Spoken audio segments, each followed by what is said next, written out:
আসসালামু আলাইকুম। আজকে আমি আপনাদের দেখাবো হাইড্রোমাস্টার পদ্ধতিতে বায়োফ্লগে মাছ চাষ। এই পদ্ধতিতে মাছ চাষ করলে আপনার মাছ মারা যাবে না, মাছ রোগ আক্রান্ত হবে না এবং আপনার যত খুশি তত ডেনসিটিতে মাছ চাষ করতে পারবেন। এটা আমাদের নতুন প্রযুক্তি। আমি এখন আছি বাংলাদেশ ফিশারি গবেষণা ইনস্টিটিউট, রিসার্চ ইনস্টিটিউট, ময়মনসিংহ। এটা ল্যাবরেটরিতে আছি। ল্যাবরেটরিতে দেখবেন যে কি সুন্দর আমাদের মেশিন লাগানো আছে। এই যে এটা আমাদের ফ্রিকোয়েন্সি চলতেছে এখানে। এই যে এখানে আমাদের মাছ ছাড়া আছে। খুব সহজে আপনি হাই ডেনসিটিতে মাছ চাষ করতে পারবেন এবং এটা অধিক লাভজনক।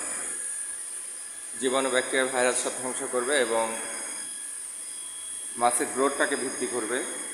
পাশাপাশি পুকুরে ন্যাচারাল ফিড তৈরি করবে, অর্থাৎ প্রাকৃতিক খাদ্য তৈরি করবে। আপনার 4 থেকে 5 মাসে একটা কালচার শেষ করতে পারবেন এই পদ্ধতি ইউজ করলে। এই যে আমাদের ডিভাইস লাগানো আছে, এই যে আমাদের বায়োফ্লগ ট্যাঙ্ক।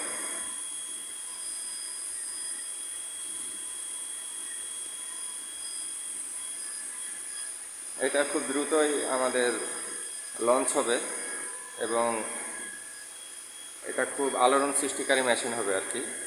এটা অ্যামোনিয়াও কমায় এবং পানিতে আয়রন থাকলে সেটাকে ধ্বংস করে দিবে। অ্যামোনিয়া, আয়রন এবং পিএইচ কন্ট্রোল করবে, অক্সিজেন পরিমাণ বাড়াবে। আশা করি সবাই ভালো আছেন। নেক্সট আপডেটের জন্য সাবস্ক্রাইব দিয়ে সঙ্গে থাকুন। আসসালামু আলাইকুম।